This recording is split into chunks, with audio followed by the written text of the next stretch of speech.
नमस्कार,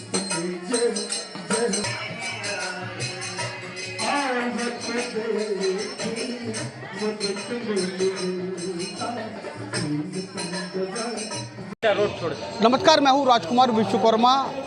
आप देख रहे हैं टुडे फ्लैश न्यूज़। जैसा कि आज श्री दत्तात्रेय सेवा मंदिर का वर्धापन दिवस हर साल की तरह इस साल भी बड़े ही उत्साह के साथ मनाया गया है। बड़ी अच्छी बात ये रही है कि जैसे ही 22 जनवरी को रामलला के प्राण प्रतिष्ठा का जो अवसर हुआ, उसके ठीक बाद जो क्रमतः पूरे मुंबई, महाराष्ट्र ही नहीं पूरे देश के अंदर अन्य इलाकों के अंदर इस तरह का माहौल क्रिएट हुआ है।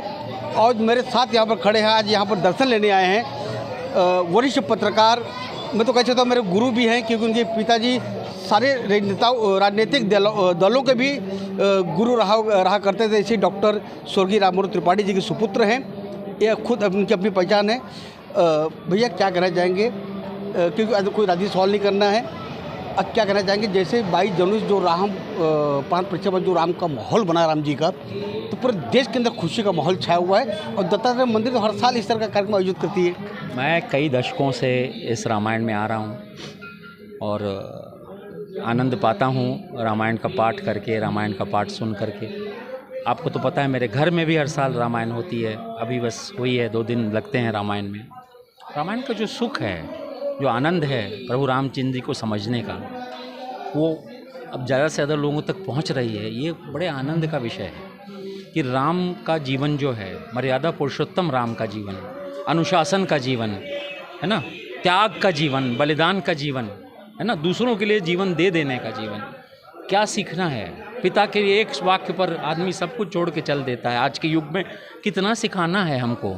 एक भाई खड़ाऊँ लेके चला जाता है और कहता है मैं राज नहीं करूँगा, मेरे बड़े की खड़ाऊँ राज करेगी। एक हनुमान जी हैं जो सिर्फ ऐसे बिठाए हैं और अपने प्राण पता नहीं कितने बार दांव पे लगा देते हैं सीता माई के लिए। ये रामायण के पाठ हैं, ये रामायण का सबक है।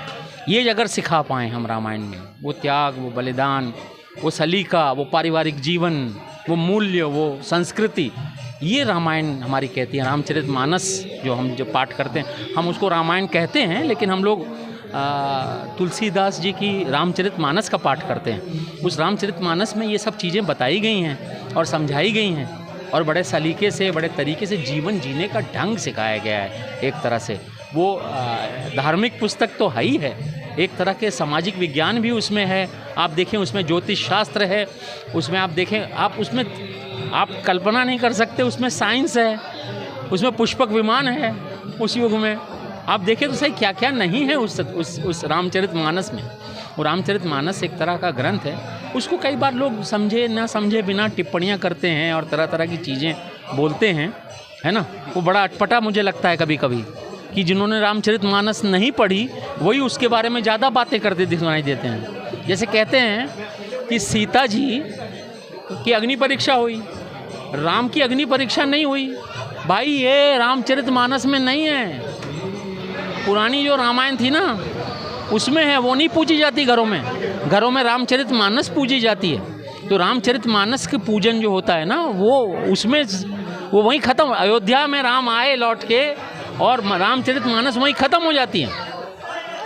कहते हैं शंभुक का वध कर दिया गया क्योंकि वो दलित था और वो राम वेदों का पाठ कर रहा था। ये भी कहीं नहीं है हमारे रामायण में। रामायण तो 100 रामायण लिखी गई हैं, उसमें सारी चीज़ों को कहीं घुमा फिरा के एक इतने बड़े ग्रंथ को, जिसको एक इतना बड़ा ग्रंथ जिसको एक बार पढ़ने में कम से कम 24 घंटे लगते हैं, इतना बड़ा ग्रंथ, उसमें एक वाक्य, एक तिनका, एक भी गलती कोई दिखा तो दे।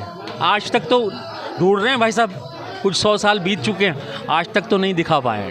अच्छा, यहाँ देखते हो राम सेतु कि आज यहाँ पे प्रतिमा का एक यहाँ पे एक दिखाया जा रहा है कि राम सेतु ऊपर तैर रहा है। जिस तरह भगवान रामचंद्र जी राम सेतु पर चलकर लंका पहुँचे थे और विजय प्राप्त किए थे।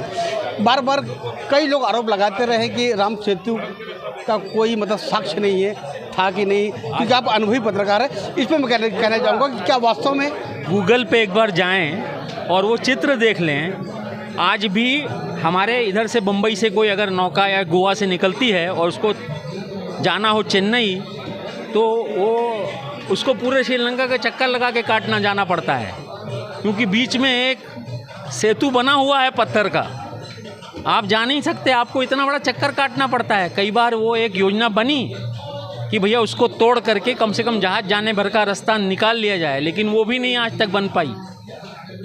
तो सागरमाला योजना उसको कहा गया। मतलब राम सेतु था, पक्का था, आज भी है। तो आज क्या कहना चाहेंगे दत्तात्रेय मंदिर के जो मनोज दुबे जी हैं, एक सर का जो कार्यक्रम एक लोगों में एक दो अध्यात्म फैला रहे हैं, चेतना फैलाने की कोशिश कर रहे हैं। राम की अच्छाइयों को हम लोग साथ लें, है ना, और राम का जो स्वभाव है लोगों को साथ लेकर के चलने का, वो स्वभाव हम लोग सीखें, उनसे विनय सीखें। वो बार बार हाथ जोड़ लेते हैं, सागर के सामने हाथ जोड़ के खड़े हैं। वो विश्वामित्र आ जाए, वो उन्होंने बांध तोड़ा तो वो तुरंत मारपीट पे नहीं उतरे। लखनलाल बोले कि भैया लड़ लो और ठीक कर लो, क्या समझते हो। लेकिन राम संयम भी है। आज मेरे ख्याल से बहुत सारे लोगों को वो संयम भी सिखाने की ज़रूरत है, और कुछ लोगों को अभी राम नहीं समझ में आए हैं, उनको राम भी बताने की ज़रूरत है। राम भी बताना बहुत अच्छी बात उन्होंने की है कि रामायण जो लोग नहीं पढ़ पाते, लेकिन रामायण में बहुत सारी चीज़ें अगर पढ़ने के बाद समझ में आती है, तो कहीं ना कहीं जैसे उन्होंने कहा कि राम एक शब्द ही नहीं है, राम एक किरदार है जिसे बहुत सारी सीख ली जा सकती है। संतोष सिंह भारतीय जनता पार्टी के मुंबई महाराष्ट्र के पदाधिकारी हैं, एडवोकेट वीरेंद्र दुबे जी हैं, सारे के सभी लोग यहाँ पर बारी बारी सवार हैं। दुबे जी, पहले आपको बताता हूँ क्या कहना चाहेंगे, क्योंकि आप इस समिति से आप जुड़े हैं। जो कार्यक्रम सफल होता है हमेशा बहुत बड़ा आपका योगदान भी रहता है, दिन रात मेहनत करके इस तरह कार्यक्रम आप लोग आयोजित करते हैं। तो आज क्या संदेश देना चाहेंगे राम भक्तों के लिए, दत्तात्रेय मंदिर के भक्तों के लिए? गत 18 वर्षों से हम ये कार्यक्रम कर रहे हैं। यह 18वां वर्ष वर्धापन दिन है, और ये सिर्फ हम सब का योगदान है। यहाँ के लोगों का, जनता का योगदान है। यहाँ के लोग काफ़ी सहयोग करते हैं। संतोष भाई हैं, अनुराग भैया हैं, ऐसे हमारे शुभचिंतक हैं जो इस कार्यक्रम में आके चार चांद लगा देते हैं। और इसी तरह यह कार्यक्रम चलता रहेगा। और मेरा यही कि लोग भक्ति माहौल में रहें। और जैसे कि गत 22 भक्तों कुछ व्यवस्था यहाँ पे है, नाश्ते की, भोजन की, प्रसाद के रूप में जैसे कहते हैं हम। सुबह 4 बजे से हमारा जो कार्यक्रम शुरू हुआ अखंड रामायण पाठ का, चाय नाश्ता, सवेरे का नाश्ता, दोपहर का भोजन, फिर रात का भोजन, फिर कल का, इसी तरह कल भंडारा भी है। यह पूरी व्यवस्था समिति द्वारा की गई है, और ये सभी इसका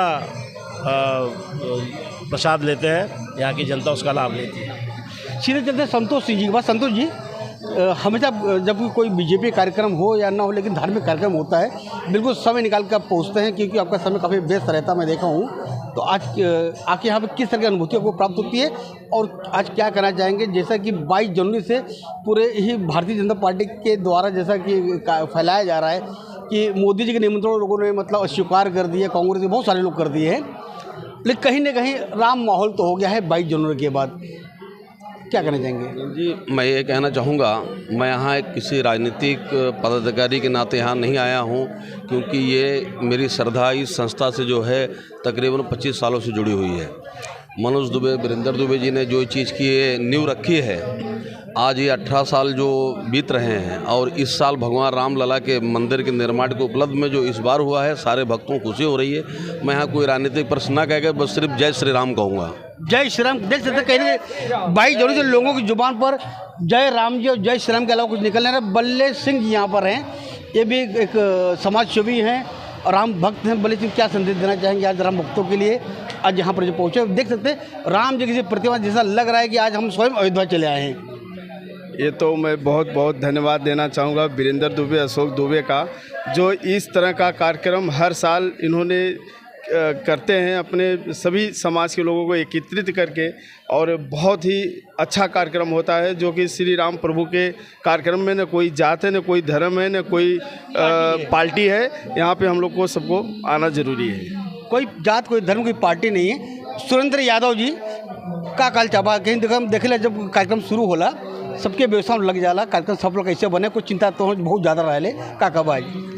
भैया, मैं सबसे पहले अपने मनोज दुबे जी को बहुत बहुत धन्यवाद देना चाहता हूं, जो कि इस कार्यक्रम में हर साल की तरह हमेशा नया नया कार्यक्रम करते रहते हैं, जिससे लोगों भक्तों की संख्या एकदम बढ़ती रहती है। और इस बार तो पूरा राममय ही बना दिया है। कल तो बता रहा हूँ कि यहाँ पे भी झांकी कल निकलने वाली है, अगर होगा तो कल आप आइए झांकी का नज़ारा देखने के लिए। ये सब सिर्फ मैं अपना मनोज दुबे जी को, वीरेंद्र दुबे जी को देना चाहता हूँ, और ऐसे हर साल होते रहे।